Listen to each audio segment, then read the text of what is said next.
I think it's hard to capture what Donna's legacy will be in just a few words. But no question, Donna Carroll is mission-driven and student-centric, and her care for helping students from all backgrounds succeed. I can't think of a greater legacy to describe Donna, and I think what we're all motivated in this work to do, to provide relationship-centered, holistic Catholic education to everyone who wants it, and help those outcomes of transformation for the students we serve. I think Donna epitomized that in so many ways, and she had so much success, and she had so much impact on Catholic higher ed, in addition to Dominican. That Donna Carroll has been a successful president is a staggering understatement.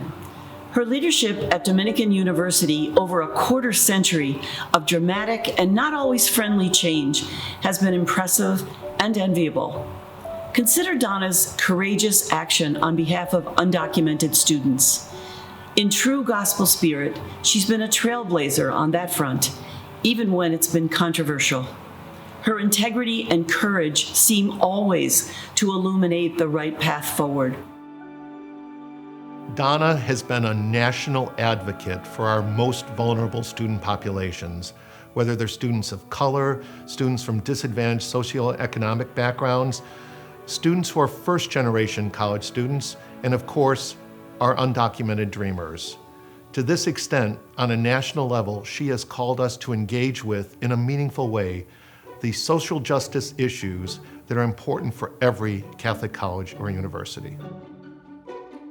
Donna is a visionary and a pioneer in virtually every field, and interfaith cooperation is no exception. And Donna would say the reason we do interfaith cooperation at Dominican is because we are Catholic. It is out of the Catholic tradition that we have woven interfaith cooperation into virtually everything we do at Dominican, from first-year orientation all the way through our accreditation process.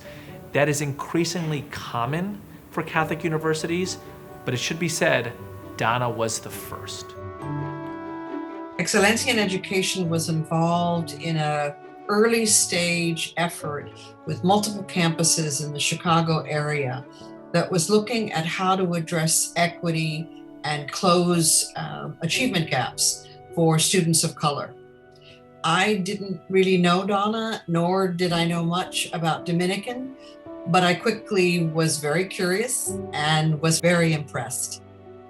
I count myself lucky to have met her and to count her now as a friend. The city of Chicago was a particularly difficult place to find an educational partner in. We found our way to Dominican and to Donna. She was more than a wonderful president of a university. She was a warm and welcoming presence to our students. Donna created an atmosphere where our students could do their best, and they did. I have known Donna for 35 years, from the minute I joined the Fordham Board of Trustees, an august group over which she presided in her roles as the Secretary of the Board and the Secretary of the University. When she realized just how green I was, Donna took pity on me and spent the years of my service on the board and the initial years of my service as a dean orienting me to the life, work, and mission of the university. Thank God for her. In the course of her time at and service to Fordham, she was simply magnificent. She was one of the university's wisdom figures. That is to say, she was wise, diplomatic, calming, and filled with hope at a challenging time in Fordham's history. When she left us to become the president of Dominican, we wept. Now, she has said that she went there for the job and stayed for the mission. If the truth were told, she not only stayed for the mission, she embraced it. Her many gifts were soon recognized, and she became quickly a leader on whom the Archdiocese of Chicago and all the private colleges and universities of both Chicagoland and all of Illinois relied for wise counsel and hope-filled but practical advice and guidance, as did ACCU. And on this account, let us all be honest.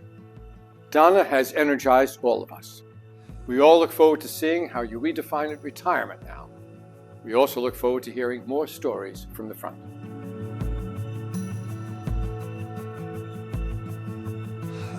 I grew up in a New York Jesuit family, and Catholic education has anchored much of my personal and professional life. From my formative years at Holy Child Academy, coming home to Fordham in the early 90s, and as the president of Dominican University for almost 3 decades, a potpourri of charisms and communities. Early in my career, when I was fussing about some church-related issue, a wise colleague advised me, Donna, you can see the limits or the possibilities of Catholic higher education. The lens that you choose determines how you lead. I have always tried to lead with gratitude and forgiveness, conscious of the privilege of what we do. As I've said at many colleague inaugurations, the presidency is a free fall into the heart of an institution. And when you stand up with that medallion around your neck, you are different, accountable to a larger purpose, responsible for the welfare of a community, and humbled by the burden of hope. Dominican University and I grew up together, literally. I cared for her medallion for 27 years, and its meaning fortified my service. With such longevity comes the opportunity and the responsibility to speak up and give back beyond one's own institution.